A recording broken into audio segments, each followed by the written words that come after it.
1998 ஆண்டில் நமது தேசத்திற்கு தேவன் என்ன செய்ய போகிறார்? What God is going to do in this year 1998.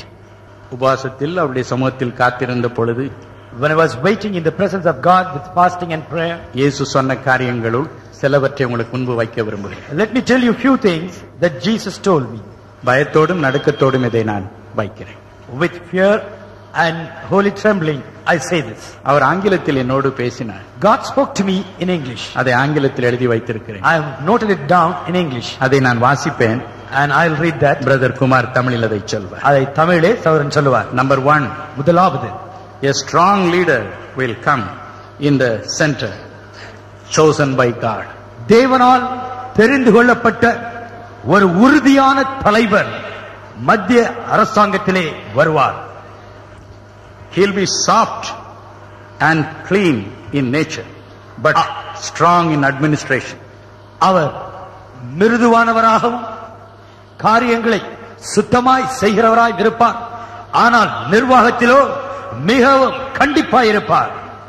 There shall be a power struggle, but he will easily overcome it. அதிகாரத்தை பிடிக்கும்படியாக ஒரு போராட்டம் உருவாகும். ஆனால் அவரோ மிக எளிதிலே அதிகாரத்தை பிடிப்பார். He will not very much care for religion.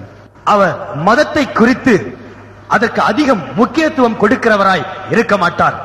So the churches will have no problem under him. ஆகவே அவருடைய தலைமையின் கீழ் சபைகளுக்கு எந்த ஒரு பிரச்சனையும் இருப்பதில்லை. This is about economic policies. இது பொருளாதார கொள்கைகளை குறித்த வெளிப்படுத்தல். He will not follow the already set in pattern of rules and regulations.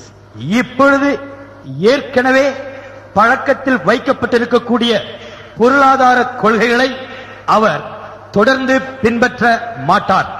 He will follow only what is good for the country. He'll be a very pragmatic person. தேசத்திற்கு நன்மையான பொருளாதார கொள்கைகளையும் நடைமுறையிலே கைக்கொள்வதற்கு ஏற்ற பொருளாதார கொள்கைகளை மட்டுமே அவர் கடைபிடிப்பார்.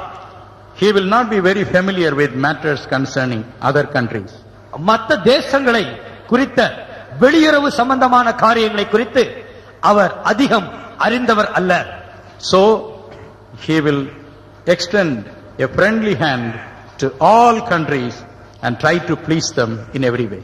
ஆகவே எல்லா தேசங்களுக்கும் தன்னுடைய நட்பின் கரத்தை நீட்டி அவர்களோடு அன்பின் நல்லுறவை வைத்துக் கொள்ள முயற்சி எடுப்பார்.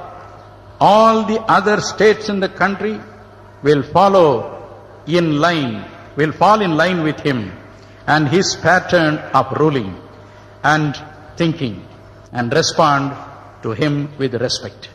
தேசத்தில் உள்ள எல்லா மாநிலங்களும் அவருடைய தலைமைத்துவத்திற்கு கீழாக அவருடைய செயல்படும் முறையை தங்களுடைய முறையாக எடுத்துக்கொண்டு அவருக்கு மதிப்பும் மரியாதையும் கொடுத்து அவரோடு ஒத்துழைக்கும்.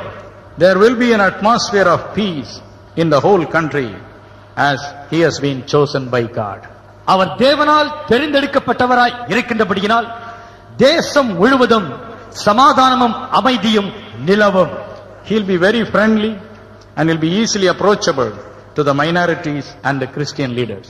அவர் மிக நட்பு உணர்வு உடையவராக சிறுபான்மை இனத்தவருக்கும் குறிப்பாக கிறிஸ்தவர்களுக்கும் மிக எளிதிலே சந்திக்கக்கூடிய பழகக்கூடிய நிலையிலே இருப்பார். Lawlessness will disappear from the country. தேசத்திலிருந்து சட்டத்திற்கு அடங்காத முரட்டாட்டத்தின் தன்மை முற்றிலுமாய் மறைந்து போகும்.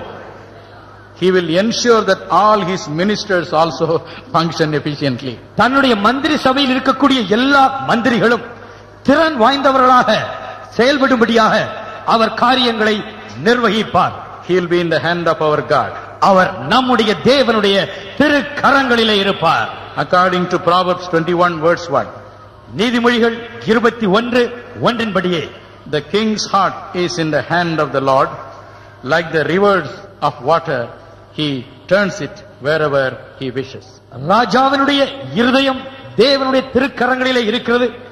பிரபுக்களுடைய ஆலோசனையை தேவன் நதியைப் போல தன் இஷ்டப்படி திருப்புகிறார். Now about the world. இப்பொழுது உலகத்தை குறித்த வெளிப்படுத்துதல்கள். United States of America will have lot of confusion and problem internally. அமெரிக்க ஐக்கிய நாடுகளிலே அந்த தேசத்திற்குள்ளாக பெரிய பிரச்சனைகளும் குழப்பமும் சந்திக்க வேண்டிய சூழ்நிலை வரும். 97 நமது நாட்டிலே குழப்பம் இருக்கும் என்று ஆண்டவர் சொன்னார். அப்படியே அது இருந்தது. அந்த குழப்பம் இப்ப அடுத்த வருஷம் அங்க போக போகுது. அவ்வளவு.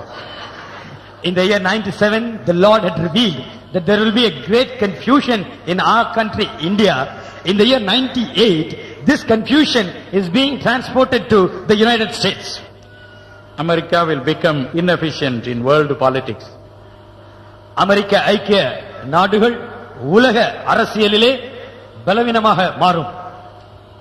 Russia will gain power and will start intervening at every stage and oppose the moves of the United States. ருஷ்ய தேசமானது பலத்தின் மேல் பலத்தை பெற்று உலகத்தின் காரியங்களிலே தலையிட்டு அமெரிக்க ஐக்கிய நாடுகளுடைய செயல்பாட்டை ஒவ்வொரு காரியத்திலும் தடுப்பது போல் முட்டுக்கட்டை போடும். இன்னும் பல நாடுகளை பற்றி சொல்லி இருக்கிறார். குறிப்பா ஒரு நாட்டை பற்றி நான் சொல்லி முடிக்கட்டும். God has also revealed to me about many other states. Let me mention about one particular country. Peace and prosperity will return to Israel. இஸ்ரவேலுக்கு சமாதானமும் செழிப்பும் திரும்ப வரும். Surrounding nations will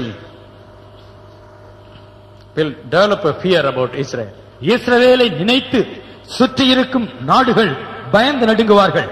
The gospel of Jesus Christ shall pierce into the heart of every nation through the satellite television. Satellite television மூலமாக இயேசு கிறிஸ்துவினுடைய சுவிசேஷம் ஒவ்வொரு தேசத்திற்குள்ளாய் ஊடுருவி செல்லும். Hallelujah. Hallelujah. Hallelujah. Hallelujah. இவைகள் தான் முக்கியமானவைகள். These are most important things. ஆண்டவர் எல்லாவற்றையும் முன் அறிந்தவர். The Lord knows everything beforehand. இவற்றின்படி நமது நாட்டிற்கு சுபிட்சம் வரப்போகிறது. According to His word, there will be prosperity to our country. இந்த தேர்வுகளுக்கு பிறகு நமது நாட்டிற்கு ஒரு விமோசனம் வரப்போகிறது. After the general elections, there is going to be a prosperity for our country. தேசமே பயப்படாது. O land, fear not. மகிழ்ந்து களிகூரு. Be glad and rejoice. கர்த்தர் பெரிய காரியங்களை செய்வார். God will do great things. இந்த வசனத்தை பிரதர் ஜீவானந்தம் அவர் புத்தகத்துல எல்லாம் போட்டு வைப்பார். And Brother Jeevanandam always quotes his verse in all his books. நான் அதை பார்க்கும்போது இதெல்லாம் நடக்கிற காரியமானு யோசிக்கிறது உண்டு. I used to think whether these things will really happen. ஆனால் கர்த்தர் அப்படியே செய்ய போகிறார். But God says He will surely do it.